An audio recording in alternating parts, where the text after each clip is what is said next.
ಬೆಂಗಳೂರಲ್ಲಿ bike taxi ಮಾಡೋರಿಗೆ big shock. ಕಾರಣ ಬೈಕ್ ಟ್ಯಾಕ್ಸಿಯಿಂದ ಯಾರ ಅನ್ನದ ಬಟ್ಟಲಿಗೆ ಕುತ್ತು. ಹಾಗಾದ್ರೆ 350ಕ್ಕೂ ಅಧಿಕ ಬೈಕ್ ಟ್ಯಾಕ್ಸಿ ಜಪ್ತಿ ಮಾಡಿದ RTO ಅಧಿಕಾರಿಗಳು.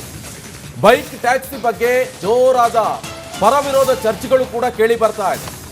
ಬೈಕ್ ಟ್ಯಾಕ್ಸಿ ಮಾಡುವವರು ಹೇಳೋದಾದ್ರೂ ಏನು, ಬೈಕ್ ಟ್ಯಾಕ್ಸಿಗೆ ಆಟೋ ಚಾಲಕರ ವಿರೋಧ ಆದ್ರೂ ಯಾಕೆ, ಇದ್ರ ಬಗ್ಗೆ ಹೈಕೋರ್ಟ್ ಹೇಳಿದ್ದೇನು, ಸರ್ಕಾರದ ನಡೆಯೇನು, ಬೈಕ್ ಟ್ಯಾಕ್ಸಿ ಬಗ್ಗೆ ನಿಮ್ಮ ರಿಪಬ್ಲಿಕ್ ಕನ್ನಡದಲ್ಲಿ ಅಸಲಿ ಚಿತ್ರಣ.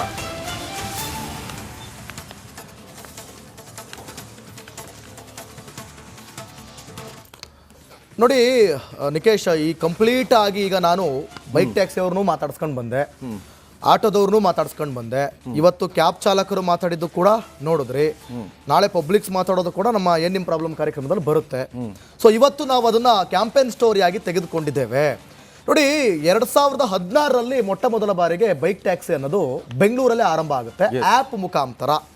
ಅದಕ್ಕೆ ಮುಂಚಿತವಾಗಿ ಹಾಗಾದ್ರೆ ಬೈಕ್ ಟ್ಯಾಕ್ಸಿ ಎಲ್ಲೂ ಇರ್ಲಿಲ್ವಾ? 1981ರಲ್ಲಿ ಗೋವಾದಲ್ಲಿ ಬೈಕ್ ಟ್ಯಾಕ್ಸಿಯನ್ನು ಮಾಡಲಾಗುತ್ತೆ. ಅದು ಆ್ಯಪ್ ಮುಖಾಂತರ ಅಲ್ಲ, ಮಾಮೂಲಿ ಇಲ್ಲಿಗೆ ಹೋಗ್ಬೇಕು, ಎಷ್ಟು ತಗೊಳ್ತೀರಾ ಅಂತ ಮಾಮೂಲಿ ಆಟೋ ಇತ್ತಲ್ಲ, ಸೈಕಲ್ ಆಟೋ ಇತ್ತಲ್ಲ, ಅದೇ ರೀತಿ. ಆದ್ರೆ ಅವ್ರನ್ನ ಪೈಲಟ್ ಅಂತ ಕರಿತಾ ಇದ್ರು. ಅದಕ್ಕೆ ಗೋವಾ ಸರ್ಕಾರವು ಕೂಡ ಮನ್ನಣೆ ಕೊಡ್ತು. ಆದ್ರೆ ಬೆಂಗಳೂರಿನಲ್ಲಿ ಆ್ಯಪ್ ಮುಖಾಂತರ ಶುರುವಾದಂತಹ ಈ ರ್ಯಾಪಿಡೋ ಅಥವಾ ಏನು ಬೈಕ್ ಟ್ಯಾಕ್ಸಿ ಅಂತ ಹೇಳಿ ನಾವು ಕರಿತಾ ಇದ್ದೀವಿ, ಈ ಅಗ್ರಿಗೇಟೆಡ್ ಕಂಪನಿಗಳ ಮುಖಾಂತರ ಆರಂಭ ಆದಂತಹ ಬೈಕ್ ಟ್ಯಾಕ್ಸಿಗೆ ಆರಂಭದಿಂದಲೂ ಕೂಡ ವಿವಾದ ಶುರುವಾಯಿತು.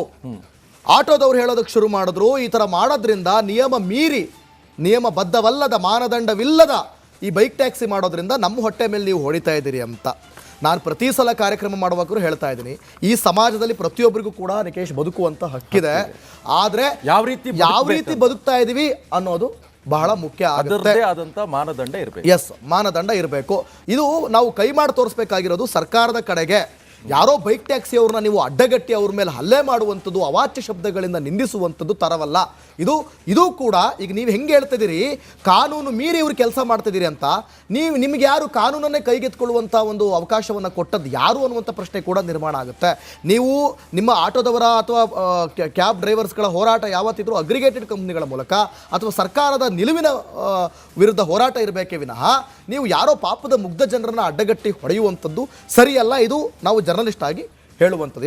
ಎಷ್ಟು ನಿಕೇಜ್ ಪ್ಯಾಕೇಜ್.